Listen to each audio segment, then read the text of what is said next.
We are back in Barre inside the Socialist Labor Party Hall, and joining us now is Karen Lane, the Vice President of Barre's Historical Society. You know, Karen, last week we talked about the hall in its heyday. Talk to us now about the next chapter in the hall's history. Well, this building was very active right up until the 1930s.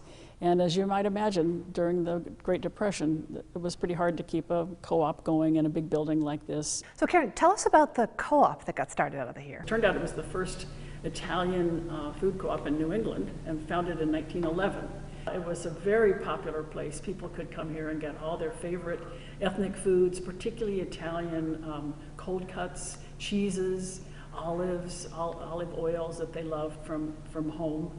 So this was a place to shop for ethnic food, but also was a regular grocery store for many people in the community. They also did bake bread for a while, but the need for bread kept growing and growing. And so finally in 1913, they decided they would build a separate bakery building, which is located right behind this building and was recently reopened. For the rest of its life until 1994, when we were afraid it was going to be demolished, and a group of us got together and sort of restarted the old Barre Historical Society, and we said we'd like to buy this building and save it. And it was interesting because right at that point, the National Park Service was having what they called a theme study to try to recognize labor history buildings around the country. And so a person we knew said, why don't you nominate this building for that purpose? And in the end, we got chosen, which was really wonderful. That was kind of a little boost. What community events take place today in this building? Well, that's a really good question. Well, it's used by the public for many personal family events, that sort of thing. But we also have one major event that we like to have each year. It's a result of an incident that took place in Chicago in 1886, which was a labor kerfuffle.